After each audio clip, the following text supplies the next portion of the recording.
get this money, man, and I'ma do it now. Prove I'm the best, man, and I'ma do it now.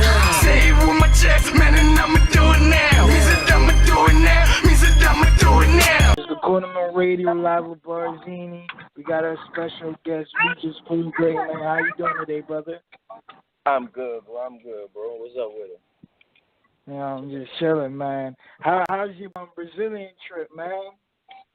It was cool, bro. I did a lot of stuff, you know. I mean, I've been there a couple of times, so it's like, you know, it's like a family thing, family vacation, you know. But, you know, we had a lot of fun, but you know, I was ready to come back kind of early. You know, I was itching to get back to the gym, so you know that was, you know.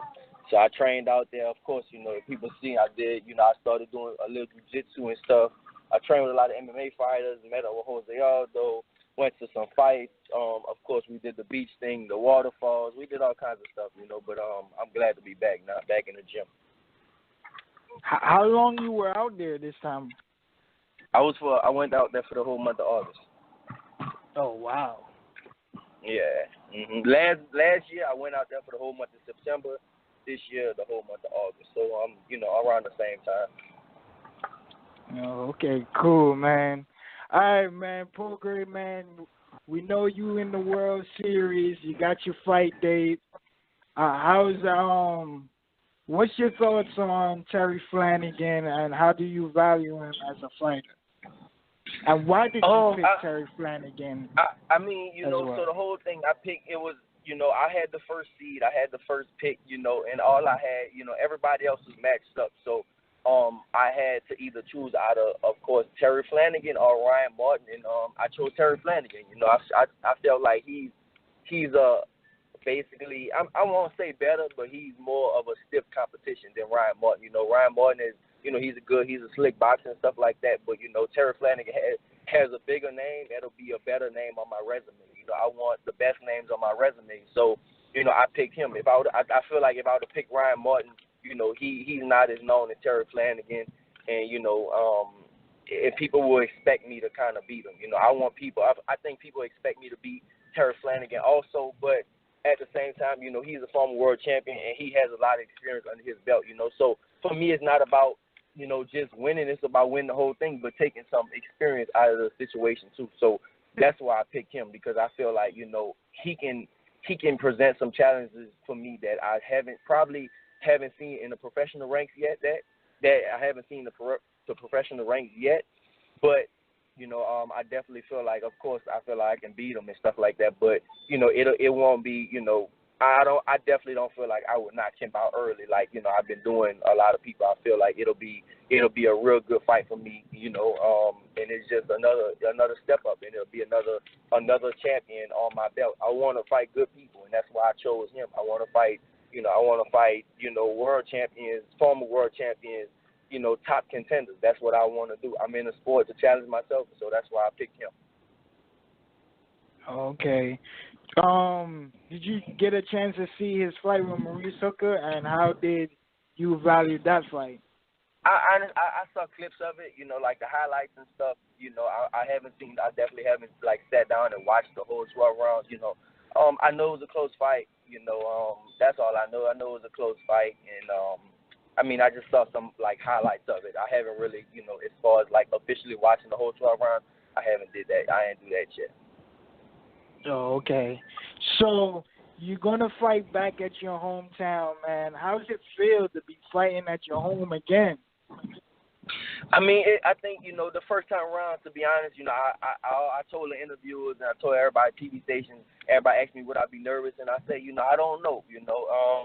I'll tell you after the fight, you know. So now it's after the fight, and I definitely was nervous going into it. It felt like work, you know. And that's why I feel like, of course, I got the knockout. I dropped the dude all kinds of times and hurt him a lot, you know. But it just, you know, I kind of was nervous, you know. The first time around, it was a big stage for me going back home. But now going back, I think it's gonna be a big difference. It's gonna be, you know, it's gonna be fun for me again. You know, for me, boxing is fun. And I just have a lot of fun doing it, you know. And that time it just felt like it was work, you know. The whole week I was doing interviews and doing all this all kinds of stuff, you know, with TV and media and all that type of stuff. But I feel like this time around it's gonna be fun, and you know, I'm gonna be back to like my normal self, you know, and just going there and competing and having fun again. So, I'm excited that it's going back to New Orleans. Right, man. You know what was so interesting? You are the mandatory for Jose Ramirez. What made you make the decision to enter the World Boxing Super Series than forcing that mandate fight? Is it because you thought Ramirez would have never fight you or vacated the title, or what was your reasons on choosing the World Series start? I mean, it was a couple of things. I really, originally, I did want to fight him. But, if everybody's seen the video, Bob Arum was like, no, I want to get you fights first. So, of course, they didn't want to do it. They didn't want to do it, off the top. I can see they didn't want to do it. Then, they told me about the World Boxing Super Series. Now, the thing about the World Boxing Super Series, in less than a year, the grand prize is like $5 million, right? And then on top of that, it's 2 belts included. So it's, we in the sport right now for belts and money. Most of the time you might get one thing or the other, right? But in the World Boxing, the best thing about the World Boxing Super Series is that both of them are there. So it's a no-brainer. It's, why would I go fight, Jose Ramirez for 1 belt in about 6 figures, or I can fight in a tournament and get 2 belts in 7 figures? It's definitely, everything for me pointed straight that way. And then on top of that, I know that they didn't want to fight anyway. The whole thing about that situation, they told me that they kind of already knew that I was going to the World Boxing Super Series, so I had to get a fight in July, right? So I couldn't get a fight in August because I know I was going to the World Boxing Super Series. So they told me that you have to, if you want to enter into the World Boxing Super Series, I said, yeah, of course. But I want to fight before that. I definitely want to keep busy. I don't want to just wait, So they said, all right, well, you can fight in July. And they kind of knew that. And so we tried to get the Jose Ramirez fight. But they told me that we have to fight them in August because I know he had a hand injury. Then to come to find out, he was about to fight Danny O'Connor in July, too. He was supposed to fight a week before me. So, yeah, exactly. So it's just, it was just all kinds of things going on with that. But, we all, like I said, I don't know if you saw the video. Where you going? I don't know if you saw the, video, but Bob Arum, I asked him after the fight, I was there at his fight with Amir Ahmad in New York, and he said, he was just like, no, I was like, you going to give me the fight next? And he was like, nah, I'd rather let you build it. I'd rather let you fight on his undercard in his hometown. I'm like, hell no, I'm not. Why would I do that? And then I got to offer the fight in New Orleans. So it was just like, everything is just going on my side, basically. And that's why, like I said, going to the World Boxing Super Series. If he still has the belt, I know he has a tough fight coming up. If he still has the belt by the time, I come out of the tournament, then of course, I'll, hopefully, we can make the fight happen. But if not, then, Jose Ramirez will just be just somebody, just another, another had a belt and he had it basically, So and to me, honestly, I just don't feel like he's a real champion. I feel like he's a title holder, and it's a difference now between a title holder and a champion. They have people that just get belts, for 1 fight or 2 fights and something like that, but then they have champions that keep the belts. For me, I feel like he's a title holder because my whole frustration with him in that whole situation, if people know about it, was that when we went to the WBC convention, I was ranked number 2, and VIKTOR POSTOL was ranked number 4 or something like that in the WBC at the time, and Amir Ahmad was ranked number 1, and Jose Ramirez was ranked number 3. So it was just like, why wouldn't you let me and Amir Ahmad fight number 1 and number 2, but you let number 1 and number 3 fight, then you let number 2 and number 4 fight, And I fought for the interim title before the original title, before the full title, So for me, it just didn't make a lot of sense. That's why I was just, I was just real frustrated with that, But now, everything works out, So everything, the tournament is just a real big thing for me. I'm glad that this is happening. Like I said, you're talking about 7 figures and 2 belts, So it's, you can't get better than that. You can't get no better than that, So, with Ramirez, I wish him good luck on, with his career. And if he still has the belt, then we'll see about if he still has the belt after I'm done with the World Boxing Super Series. Then we can see which way to go if we want to do that or whatever. But if not, oh well. So I've noticed will the WBC hold your position? Like make you like a diamond mandatory even if you win the tournament? Or they're just going to say, fuck you, you're a champion now, so you're not going to be held as... Well, so, no, the tournament is 2 belts. The WBA and the IBF is in the tournament. Right. So, it's not, it's 2 full WBA and the IBF. The tournament is 4 titles into it. It's the WBA and the IBF into it, so it's not going to be none of the other stuff going on with the interim this, interim that, diamond this, diamond that. It's gonna be 2 full titles because I have the right now I have the interim and I have the diamond. But I think I had to drop the interim because Josh Taylor has the interim now. But I still have the diamond. I have WBC diamond, so but anyways, besides that, the full IBF and the full WBA is in the tournament, so after the tournament, like I said, it's 2 full titles in 7 figures, so it's perfect. This tournament stuff is real good for boxing, I feel. Right. Well, you got somebody on your team on Lou DiBella's DiBella Entertainment, Ivan BARANCHYK, man. How you think he's going to be doing in the tournament? And are you cool with him? Have you seen any of his fights or? Yeah, definitely. Ivan actually fought on the 3 of my undercards, so I saw Ivan fight a lot of times. Me and him cool. To be honest, I feel like it could be me and him in the finals. I've been saying this for a while, and, after the parents, we went out to eat. We all went out to eat. Me, him, of course, Ryan from DiBella, and Ryan Martin's manager. We all went out to eat and stuff like that. And, he's real serious about his craft. He's a real serious dude.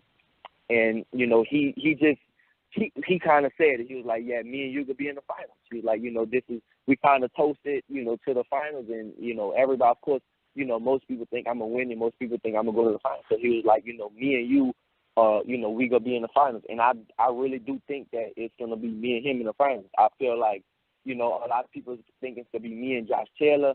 I think BARANCHYK will beat Josh Taylor. Yeah, I said that as well. You know what I mean? It's I think I've never seen Ivan against like a boxer as Josh Taylor, but I was like, I'm still think he can probably. I don't know. I just got to see first, but I think he can. He can do it. You know what I mean? Ivan? Yeah. Well, he's strong. He's a puncher. He's gonna control it. He's real strong. Josh Taylor is, don't get me wrong, he's real good. He's really, really good. He's a good fighter. But it'll be interesting to see, if he can, what kind of pressure he can take. If he can get hit by some stuff, because in his last fight, with Viktor POSTOL, he got hurt. He got hurt at the end of the round. But he got hurt. But he got hurt right at it was like, I forgot, 6 or 7 rounds or something like that. And he basically, I can't say he got saved by the bell, but POSTOL caught him with like a real good shot, and and he was wobbled, he was buzzed a little bit, So it'll be interesting. And POSTOL is not a pressure fighter. POSTOL he'll set you up and run you into stuff, but he's not like a pressure fighter or nothing like that, So it'll be interesting, But I think that BARANCHYK will beat. I think he'll beat him. I think he can beat Josh. I can't say will beat him, but I think he definitely can beat Josh Taylor. Right. So since you you got the choice to pick your opponent first.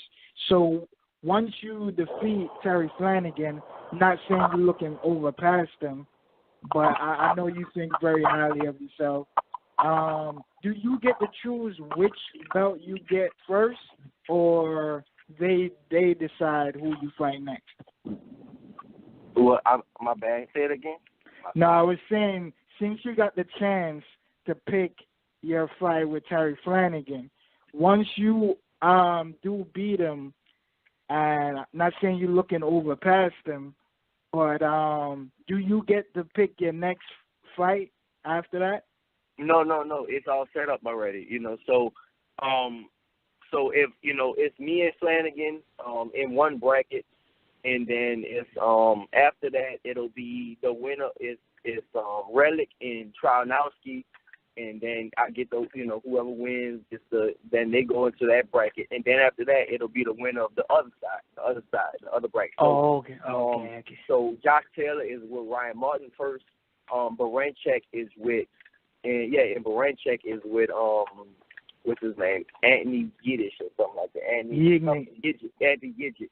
And and so that's basically that's how it's gonna go like that. You don't get to pick after that. Then it's just it's matched like that. Right. Well, can I get a couple of your predictions on the World Boxing Series, since we're talking about the series and the tournament? Well, I know you already said Ivan BARANCHYK. You think he's gonna be in the finals, but can you break down a little bit, if you did get a chance to see Yigit, his fight with BARANCHYK? But what you talking about, BARANCHYK and Yigit? I think he'll beat Yigit. I really think he'll beat Anthony Yigit. They were supposed to fight already. There was I remember, and it didn't happen. So I think that he would. Yeah, I think that he would beat him. And then he should. I think that he probably can pull off. And on my side, on my bracket, I definitely think I'll beat everybody on my side. Of course, first is Terry Flanagan, then it'll be the winner of, RELIKH and TROYANOVSKY, and I think I could beat both of them too. So, we'll see. We'll see how it goes. Well, what's your breakdown of RELIKH and TROYANOVSKY? Who you think will be the winner? I don't know too much about him. I saw RELIKH fight. I saw his last fight when he won the Bacon WBA. He just, for me, he's up and down. He's normal, no special effects or nothing like that. TROYANOVSKY is, I really haven't seen him fight either. The only fight I really seen him fight is when he got knocked out by Ndongo. He got knocked out in the first round by Ndongo. So of course, if somebody that got knocked out in the first round, I would think that RELIKH should be able to beat him, because he did get knocked out in the first round, what's your thoughts on Ryan Martin and Josh Taylor? How would you break that? Josh Taylor has more experience. Ryan Martin is a good, slick fighter. I don't see a knockout. I really don't see a knockout in that fight. I don't know. It's possible, but Ryan Martin hasn't fought the opposition that Josh Taylor fought. Josh Taylor, I feel like after myself, he is like one of the best fighters in the world at 140. I just feel like BARANCHYK could beat him. That's the only thing. I'm not saying he will beat him, but I think that he could pull off, basically like an upset, because of course everybody predicting that it's gonna be me and Josh Taylor in the finals, but I just, for me, I just think that it'll be BARANCHYK, But, as far as like Ryan Martin and Josh Taylor, I think it's going to be just like a tactical match, because both of them are tall, both of them are slick, both of them are long.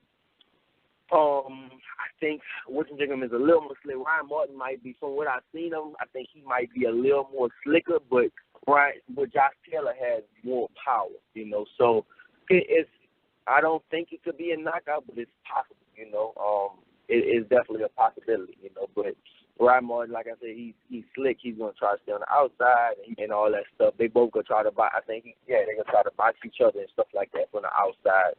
And so, it's going to be one of those, I feel like it's going to be one of those boxing matches, unless somebody, gets in there and try to make it rough on the other person. And that person, I feel like that would get in there and try to make it rough would be Josh Taylor. I don't think Ryan Martin will try to get in there and mix it up with Josh Taylor. Josh Taylor does have some power. He can box, he can bang, and he does have some power and stuff like that, So, it'll be a good fight, but I lean more towards Josh Taylor. Right. My next question for you, Prograis, man. I see that you. I don't know if I want to miss thinking this, but Are you working with Lil Wayne and his sports company a little bit? I'm not. No, I'm not. I don't want, miss, I don't want to lead people on and say all that stuff. It was just just something we did just for that fight. But I'm signed with Churchill Management, which is, is my manager. My manager name is Sam, and Peter Berg and Mark Wahlberg. That is, that's who I'm actually signed with. The whole Young Money thing, that's just like that was just like a partnership. Advertise? It's something like that. It's really on just some, family love type of stuff. It's just on some family love type of stuff. I'm real cool. I've been messing with, I've been like a fan of Young Money and Lil Wayne for years and years and years. And, I met him a while back. I met him a long time ago when I was real young. But, I met him just recently, probably like a year or something like that ago in a studio. We was, real cool. And, he just took a liking to me. Of course, I've been liking him since I was a little kid and stuff like that.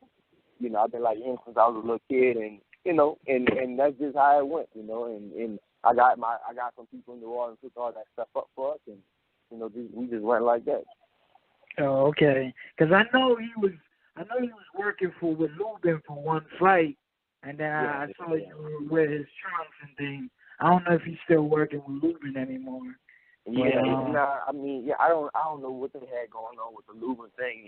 It was, for me, it was just all love type of thing. It was just like a, just like a quick little partnership. I'm cool with, like I said, I'm cool with Wayne. I'm cool with McMahon, the whole Young Money thing, and I've been liking Young Money since I was little, So for the New Orleans fight, for me, it was just like a no-brainer. Just go ahead and, let's just go ahead and do that, But as far as like getting signed with him and stuff, no, I'm not. Oh, okay. Well, is it true? I don't know if this is accurate. I heard it from somebody's channel. That you be working in Dallas in the gym, a Spence gym, with Derek James. No, is that true? That's definitely not true. I don't know who said that. I've never even been to Dallas before. Well, as far as never been to Dallas before, especially in a gym. Was it any part in Texas you were training at? No, except Houston. I live in Houston, so it's as far as in Houston, that's it. But I live in Houston, that's it. Oh, okay. Oh, okay. Yeah, but I never been to Dallas, never worked. Well, I never went to work out or nothing like that. None of that stuff. Okay. Nah, that's not true. So since you live in Houston, you got a great relationships with the Charlos and things? Well, you know what? We grew up together, so definitely, a lot of people don't realize that we all came up together. When I came here from New Orleans, we all went to we all came up in the same gym, me and them at Savannah's boxing gym. We actually, we're real cool with them. We sleep by each other's house and stuff like that in high school. So yeah. Okay. Okay, man. Yeah. What's the other things you want to do besides boxing, man? I mean, right now, I just think about boxing. I love boxing. That's the whole thing for me. I love boxing. I love the sport. So I can't think about nothing else besides, I can do so many different things right now. My mind is on so many different things, but I don't want to take away from that. I'm actually in a movie with Cuba Jr. That's about to come out in October. It's called, what the hell is the movie called? I forgot the name of the movie. It's called Bayou Caviar. That's what it's called, Bayou Caviar or something like that. Bayou Caviar. I'm in a movie with him. But right now, for me, it's boxing. I don't want to get sidetracked or nothing like that and think about all kinds of other stuff. I just want, I want boxing, be serious about it because I love the boxing. A lot of fighters, they try to do other things. They try to, just start worried about all kinds of other stuff and get distracted and then end up losing and all that stuff. For me, I don't want to take an L. I feel like, if I take an L, I might mess around and retire or something, like never fight again, or we'll see. I can't say that, but for me, I just can't see myself losing or nothing like that. I'm real serious about boxing, real serious about it because I love it, so I don't. So what? Go ahead, go finish. Nah, go ahead. You good? I was finished. No, I was saying, so what got you into that movie with Cuban Gooding Jr. and thing? And So it's a boxing movie, you know, and he was, you know, he's of course. So first off, this is his first movie that he's directing. He's acting and he's directing. It looks like a real good movie. You gotta check out the link on it, you know. But you know, he's playing as a ex-fighter, you know, but he's working as a bouncer. He's an ex-champion. He's working as a bouncer in the club and stuff, and then he's training this next up and coming fighter, this next up and coming person, and the person is me. You know, my name is Julio in the movie, actually. You know, but he's training this next up and coming fighter, and he kind of getting some trouble with like mob type of people and all that type of stuff. But it was just I just got in the movie, you know, because it was filmed in New Orleans, called Bayou Caviar. So it was filmed, yeah, it was right. It was out there. It was filmed in New Orleans. And, you know, there was like, you know, who was a good fighter here, basically, who can play this part. And it was like, shit, no better than Regis. You got, you know, at the time, I think I was like ranked number 2 in the world or something like that, number 2 or number 3 in the world. So it was like, oh, you got Regis. And I had just fought Joel Diaz on Showtime. That was literally like probably a couple of weeks after that. So oh, wow. I was like, oh, Regis from New Orleans, like, you know, you got him, and it's real. You know, he's, you know, so that's just how I got in the movie. You know, I got in there like that. And you know, got a little role in the movie.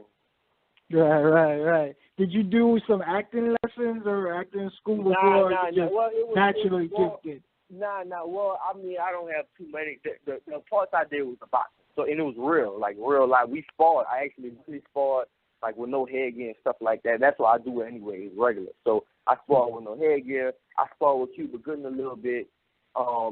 You know, and then just hit the bag. You know, I got a good thing hitting the bag and sparring and all that type of stuff. So, you know, that's kind of, you know, it wasn't like on no acting, real acting. I had a couple of words to say, but you know, that was it. I let Cuba Gooding do the acting. That's what he does good, and I hit the bag good. So we stuck to our roles.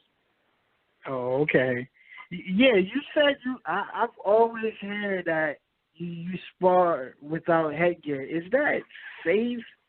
Like, you know what I mean? Like, for your well-being, because you're going to be fighting, like, 12 rounds with no headgear for real. So what was your choice and your reasonings for not fighting with no headgear? Well, I mean, you got to have the right people. You know, I don't do it all the time. You know, I do it with the right people. For me, it works on my vision. You know, it helped me work on my vision.